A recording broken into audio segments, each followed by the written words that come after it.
Vamos falar então agora da Lei 15.042 de 2024, que aprovou então as bases para o mercado regulado de carbono no Brasil.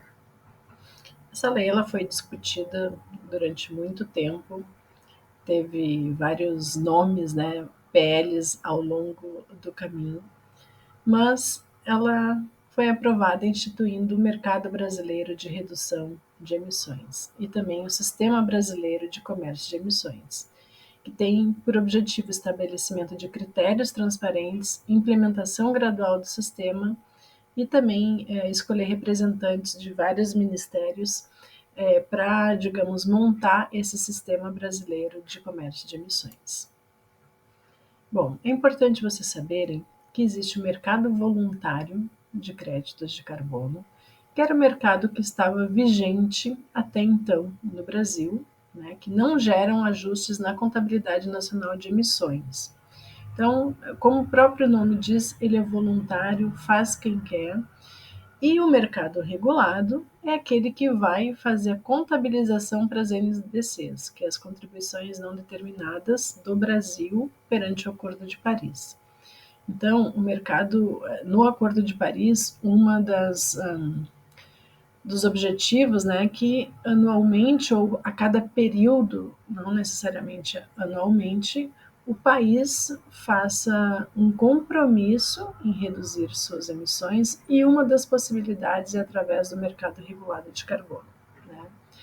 E o ano passado o Brasil emitiu novas NDCs, né, novos compromissos em relação à redução de emissões e buscando também essa vertente do mercado regulado. Isto é, agora o governo federal vai regular. Um vai se sobrepor ao outro, os dois podem existir concomitantemente, tá? Mas agora o governo federal vai criar mecanismos para fazer essa regulação do mercado de carbono. Para vocês terem uma ideia, o Reino Unido foi o primeiro país a fazer isso lá no início dos anos 2000, né? E são medidas de cima para baixo, né? A gente teve, eles começaram lá no início dos anos 2000, então, se não me engano, 2008 ou 2009. Já tem vários anos em que essas medidas estão sendo tomadas. Aqui no país, até então não existia um mercado voluntário, faz quem quer. Agora não, agora é de cima para baixo, é top-down. Bom, como é que funciona essa lei? Então, eu fiz um gráfico para que vocês possam entender um pouco melhor. Essa lei, ela está entregando, na verdade, licença de emissão.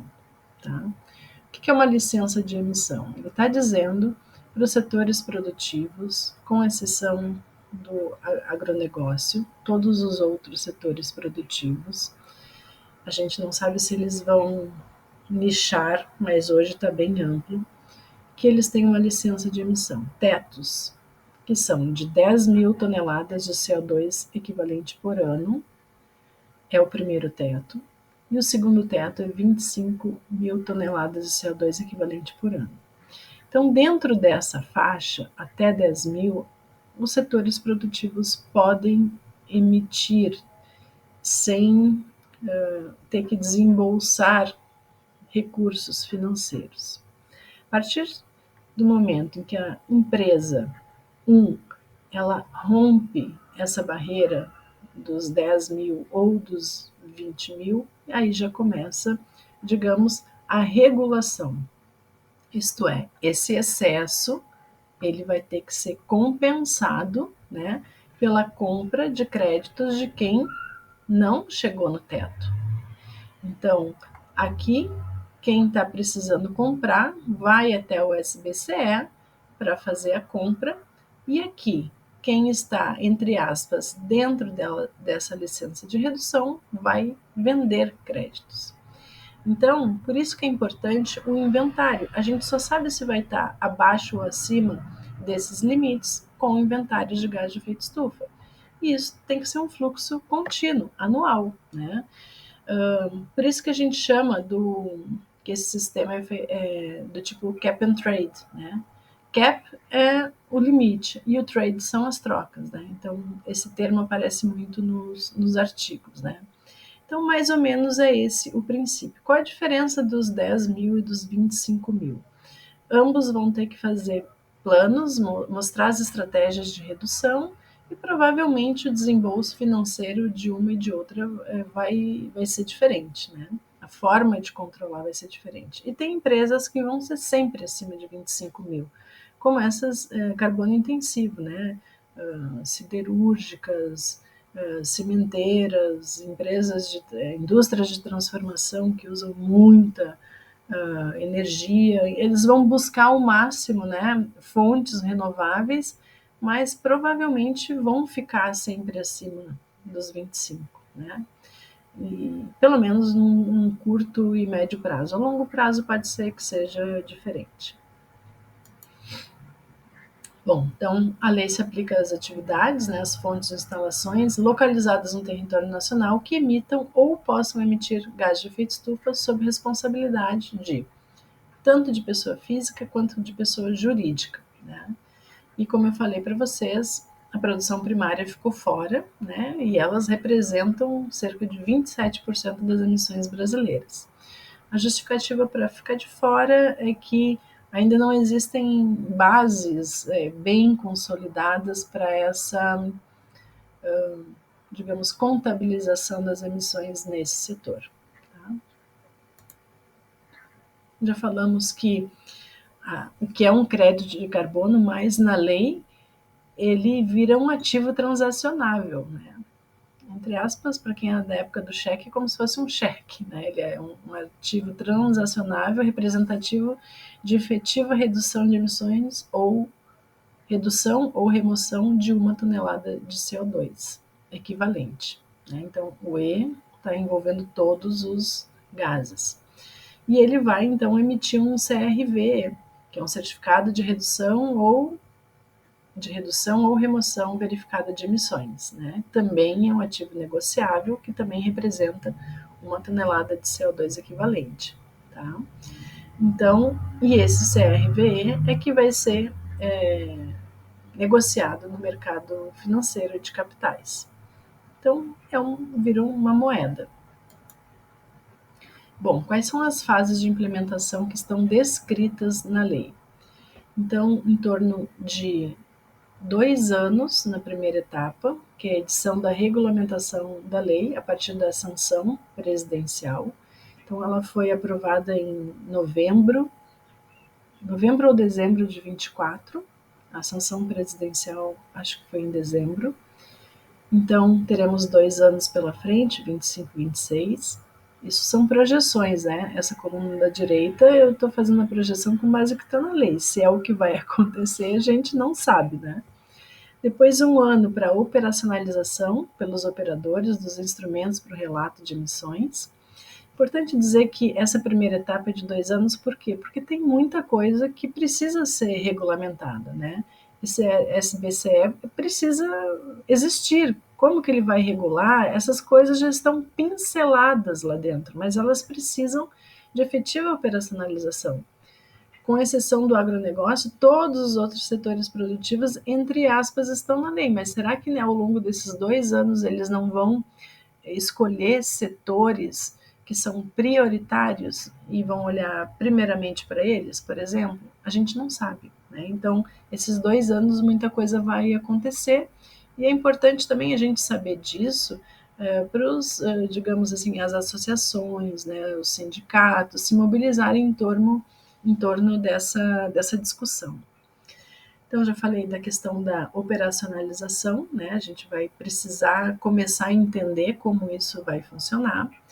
Depois, mais 2 anos, né? Os operadores devem submeter o plano de monitoramento e relato de emissões e remoções para o SBCE. Então, a gente vai ter que começar a fazer inventário nesse planejamento a partir de 28. Então, a gente tem 3 anos pela frente. Depois entra em 1 ano a vigência do Plano Nacional de Alocação e Implementação do Mercado de Ativos e depois desse 1 ano a implementação plena do SBCE. Tá? Então, se isso tudo correr dentro do planejado, a gente vai estar em 2031 com, digamos, a vigência total da lei. Importante, quem fizer inventário antes de 28 vai ter oportunidade e vai ter o prazo para reduzir emissões se tiver naquele limiar ali dos 10 mil e 25 mil. Digamos que eu estou com 12 mil toneladas de CO2 equivalente por ano. Bom, eu tenho 3 anos para planejar ficar abaixo dos 10, em vez de eu pagar, eu, quem sabe, receber, né? Então, por isso a importância de olhar para o seu negócio, né? Então, tem alunos aqui no curso das mais variadas, digamos, atividades profissionais, né? Construtores, arquitetos, escritórios pequenos, escritórios grandes, né? Será que eu vou estar abaixo dos 10 ou não? Como eu vou saber se eu vou estar abaixo dos 10 ou não? Bom, primeiro, o registro lá de emissões, ele já pode ser um parâmetro, pode pesquisar lá. Mas isso vai ser importante, porque muitas empresas vão começar a fazer o reporte, né, dessas emissões, e a tua empresa não vai fazer o reporte, né? Então, tu vai chamar atenção porque tu não está reportando e não porque tu estás reportando. Então, por isso, começar a surfar essa onda e estar na frente consolida a tua marca, a tua reputação nesse sentido dessa transição, né, para baixo carbono. Outras questões ainda da lei, né, as penalidades em caso de descumprimento da lei. Então, vem a advertência, multa, embargo da atividade, suspensão do registro e a questão das multas, né? Então, para a pessoa física, para a pessoa jurídica, né, o custo das obrigações descumpridas poderão chegar a 3 a 4% do faturamento bruto da empresa no ano anterior. E pessoa física ou entidade de 50 a 20 milhões de reais. Então vocês vejam que não tem por que não fazer, porque tu vai ter que gastar com inventário, tu pega e tu faz e paga e fica dentro, né, da lei, ou tu vai ter que desembolsar um valor para pagar multa, para sujar teu nome, para ter o embargo da atividade, né, dependendo, para sair da mídia, ou para o teu concorrente explorar que tu não está dentro da lei. Então, assim, é top-down, como eu falei, é de cima para baixo, vocês têm que começar a se organizar. E aí eu separei, assim, 2 impactos e oportunidades, né? Tem muito mais, mas o nosso curso, digamos, é intensivo, então eu separei 2 que eu acho que vale a pena a gente conversar agora. Então, o primeiro impacto é a escassez de profissionais qualificados primeiro, para fazer inventário. A gente tem várias empresas que já fazem isso de longa data, mas elas fazem para essas empresas que estão lá no SBCE, outras que não estão no SBCE, mas agora é todo mundo, né? Vocês imaginem a quantidade de inventários que serão produzidos e não vão dar conta. Esse início desse ano eu, Alessandra, não faço inventário, né? A minha estratégia é mais de planejamento, né, da descarbonização, mas eu precisei de um serviço, né, de inventário e de 2 em 3 empresas que eu tenho como parceria não poderiam me atender no primeiro trimestre. Por quê?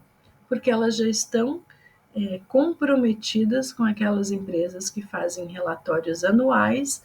Fechou dezembro, janeiro é toda a preparação de documentos, disso, daquilo, o envio, eles fazerem os inventários, fazerem as recomendações, para até março mandar, né, esse relatório final para as empresas, para elas colocarem no registro público de emissões, que tem um prazo para ser colocado. Então, o primeiro trimestre, em geral, ele é bem conturbado para essas empresas, né? Que já têm seus clientes cativos, que todo ano faz naquele período. Agora, vocês imaginem a quantidade que vai aparecer por aí. Então, deste impacto de escassez surgem oportunidades, né? De das pessoas se qualificarem para fazer isso, ou para fazer isso para terceiros, ou para fazer isso dentro da sua empresa, né? E também a gente vai ter um impulsionamento, né, desses novos empregos que são altamente especializados. Como eu falei para vocês, não adianta eu contratar uma consultoria para fazer isso e quando eu olho para o meu relatório eu não sei o que fazer com esse relatório, né? E aí justamente entra isso, né? O que eu faço depois que vem o inventário? Eu subi na balança e aí, o que eu faço? Né? Então, a gente tem que fazer todo o planejamento da descarbonização e esses documentos de planejamento da descarbonização, eles ajudam inclusive a tu chegar no banco e tu pedir uma taxa de juros menor. Existem linhas de financiamento para essas empreendimentos verdes, né? Se tu precisa fazer alguma transição para descarbonização, para energias limpas. Então, a gente precisa ter gente qualificada, se não for para fazer inventário, mas para olhar um inventário e fazer, digamos, esse planejamento daí por diante. E o segundo impacto é a pressão por transparência, né? O Brasil, a cultura do brasileiro não é de abrir dados, né? Então eu já fiz alguns inventários de obra, né, pela calculadora C-Carbon e a empresa ela não quer colocar o dado no site. Por que só eu vou me expor, né? Porque não existia essa cultura. Então agora a gente vai ter a cultura, todo mundo vai ter que estar fazendo inventário. E vai começar então a haver uma busca por esses dados, né? E o que a gente quer dar é transparência, qual é o produto, qual é a empresa que está mais comprometida em redução de emissões. A gente vai ter que olhar para isso, né? Então, dessa pressão por transparência, surgem oportunidades, né? A questão de atração de investidores, investimentos em ESG, a questão da concorrência positiva para reduzir emissões, né? E também clientes e profissionais que vão estar ávidos por baixo carbono. Então, importante dizer que foi um passo fundamental para essa nossa transição para uma economia de baixo carbono, a aprovação dessa lei. Ela vem de cima para baixo, ela vai regular os passos que a gente deve seguir e quem não tiver de olho nisso já está atrasado, já está é o que a gente chama dos retardatários, né? A gente tem as pessoas que vão pegar essa lei e vão tirar oportunidades, eles vão ser os inovadores, que é o que a gente chama, e quem ficar por último para ver o que vai acontecer vão ser os retardatários, né? Então, em qual linha tu quer estar, né? Nos que estão à frente ou os que estão literalmente pagando para ver. Então, ficam essas reflexões em relação a essa lei. Fiquem de olho nas notícias que vão vir, né? Esses 2 anos vão ser de produção de notícias, de discussões para a questão da regulação, para que vocês comecem minimamente a se inserir nesse novo contexto que está vindo pela frente. A gente se vê no próximo módulo.